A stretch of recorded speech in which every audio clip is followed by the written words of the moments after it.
when your empathy for the narcissist is exploited until you unknowingly fall apart. So here's a question to sit with, one that psychologists say cuts straight to the heart of human connection. Can empathy truly exist when it only flows one way? What happens when you are the empath, the feeler, the listener, the one who bends to understand, and the person across from you is emotionally hollow? If you're watching this, chances are you've lived that imbalance. You've poured compassion into a void and called it love. You've mistaken control for care, attention for intimacy, and performance for empathy. And that, psychologists explain, is the anatomy of a narcissistic relationship, a one-way current that drains the giver and feeds the taker. At first, it doesn't look that way. Narcissists are masters of emotional camouflage. On a good day, they can appear tender, generous, even deeply kind. But as clinical psychologists point out, what you're witnessing isn't empathy, it's strategy. Their so-called kindness is often a form of grandiose generosity, a deliberate act designed to hook your trust and make you believe they feel what you feel. Yet beneath that performance lies an unsettling truth. Their gestures are not born from compassion, but from calculation. It's not empathy, it's manipulation in disguise. Over time, victims begin to notice that something feels off. The connection lacks depth.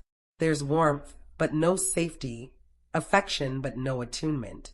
Psychologists describe this as cognitive empathy, the narcissist's ability to understand emotions intellectually without experiencing them emotionally. It's empathy without a soul. It's the wine in a box, technically still wine, but stripped of the richness that makes it real. Narcissists learn this skill early, often as a survival mechanism. They study emotional cues not to connect, but to control. And because society rewards charisma and charm, they refine their performance until even seasoned empaths can't immediately tell the difference. Modern psychology warns us that we've collectively cheapened empathy. In an age of surface-level interactions and performative concern, we've begun to mistake recognition for connection. Someone saying, "I understand how you feel," means little if their behavior doesn't change. Genuine empathy, as therapists define it, involves not only emotional resonance, but action, the willingness to stand beside another person in their pain, to sit with discomfort without turning away. True empathy breathes in compassion and exhales behavior. It's not about knowing your pain, it's about bearing it with you. Narcissists, however, see empathy differently. To them, it's a performance, a costume to be worn in public for applause. Clinical studies on narcissistic traits have shown that they are acutely aware of the social value of empathy. The more malignant their narcissism, the more they equate empathy with weakness, yet they'll still use it when it serves them. It becomes a form of emotional theater. They'll perform empathy under bright lights, cry at the right moments, nod in sympathy, play the role of the deeply understanding partner. But when the audience disappears, so does the act. Behind closed doors, you'll find no trace of that compassion, only cold calculation and the haunting question, did I imagine it all? Psychologists call this performative empathy, a tactic designed to earn admiration, not connection. Some even note that narcissists often attend self-development programs or emotional intelligence workshops to refine these skills. But these aren't lessons in humanity, they're blueprints for exploitation. They study empathy like a con artist studies trust, learning just enough to imitate it. As one trauma therapist put it, it's not empathy. It's emotional pickpocketing. They observe your emotional wallet, wait for you to open your heart, and then quietly steal from it. And here's where many kind souls stumble. We've been taught to take the high road, to love harder, to forgive endlessly, to be better than the one who hurt us. And yes, psychologists agree that compassion is healing, but only when it's boundaried. Unchecked empathy in the face of narcissism is not virtue, it's self-erasure.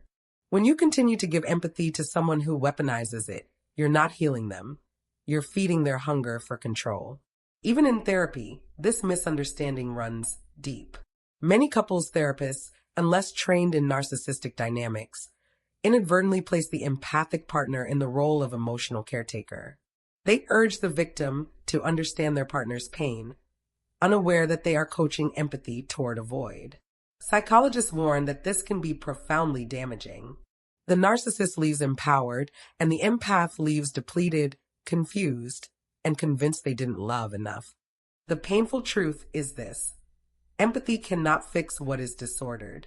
It cannot reach someone who views vulnerability as weakness and compassion as currency.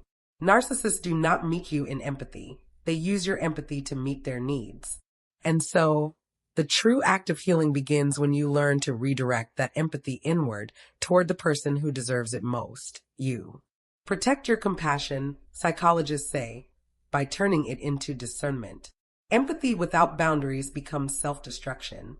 Empathy with awareness becomes power.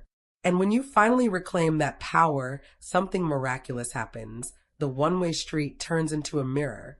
You stop chasing connection with those who cannot feel you, and you begin to feel yourself again.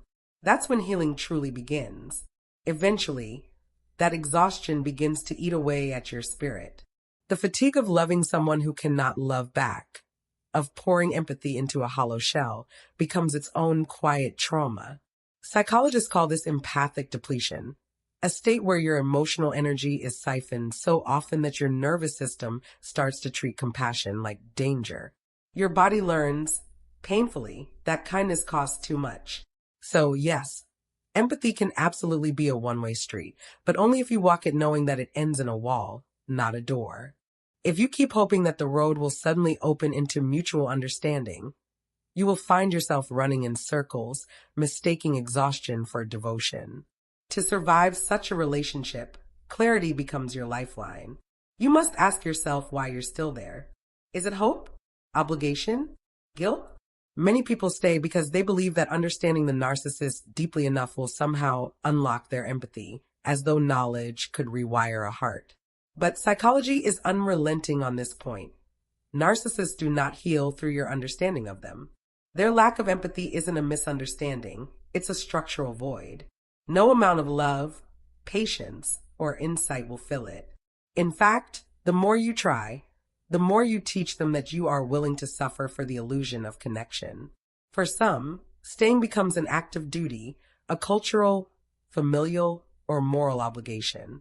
In such cases, psychologists advise a different form of self-preservation, emotional recalibration. You must accept that you will never be emotionally seen in that relationship and stop expecting nourishment where only performance exists. This acceptance isn't cynicism, it's psychological realism. It's how survivors begin to regulate their expectations and reduce the constant whiplash of hope and disappointment. When you stop calling manipulation kindness, you stop bleeding from the same wound twice. And this, psychologists say, is where many empaths stumble. Confusing strategy for sincerity. The narcissist's helpful gesture, their sudden moment of support, often feels like redemption. But as trauma specialists explain, what you're witnessing isn't empathy, it's accidental alignment. You needed help, and on that particular day, their self-interest happened to intersect with your need. They didn't pull in the trash cans for you. They did it because it suited them. It's not emotional generosity, it's logistical coincidence. The problem is, your heart will still interpret it as love. This cycle of maybe they've changed becomes emotional gambling, and psychologists warn that living this way is like sitting at a slot machine, waiting for one act of kindness to erase 1,000 acts of cruelty. Your life cannot become a casino of compassion. So what do you do when empathy becomes one-sided, when you cannot leave but cannot survive the imbalance either? The answer, according to therapists, lies in redefining empathy as choice, not reflex. Your empathy should not be a currency anyone can spend. It must be rooted in discernment, given where it can breathe and returned where it can grow. This means building a network of emotionally reciprocal relationships. Friends, mentors, or communities that mirror your empathy instead of draining it. Mutual empathy is not just emotional comfort, it's neurological regulation. It reteaches your nervous system that connection can be safe, that care doesn't always end in confusion. And you must also learn, deeply, the difference between empathy and imitation. When someone says, "I understand," but continues to harm you, that is not empathy, it's emotional mimicry. When someone listens not to care but to catalog your weaknesses, that's not compassion, it's predation. Psychologists refer to this as cognitive empathy without conscience, the ability to perceive emotion without the moral capacity to respect it. This form of empathy has become dangerously common in our modern world, where emotional intelligence can be weaponized as easily as it can be practiced. True empathy, however, remains sacred. It is not cheap. It's not transactional. It's not a mask you put on when others are watching. When psychologists witness real empathy, they describe it as an almost spiritual phenomenon. The rare moment when two nervous systems synchronize, when another person's pain moves you not toward advantage, but toward understanding. That is empathy vintage, not empathy boxed. And if you are one of the few still capable of that kind of feeling, guard it. Offer it where it can breathe and be returned. Because empathy without boundaries is martyrdom, but empathy with awareness, that is wisdom. And in a world full of people pretending to feel, being truly human is not weakness. It's your quiet revolution.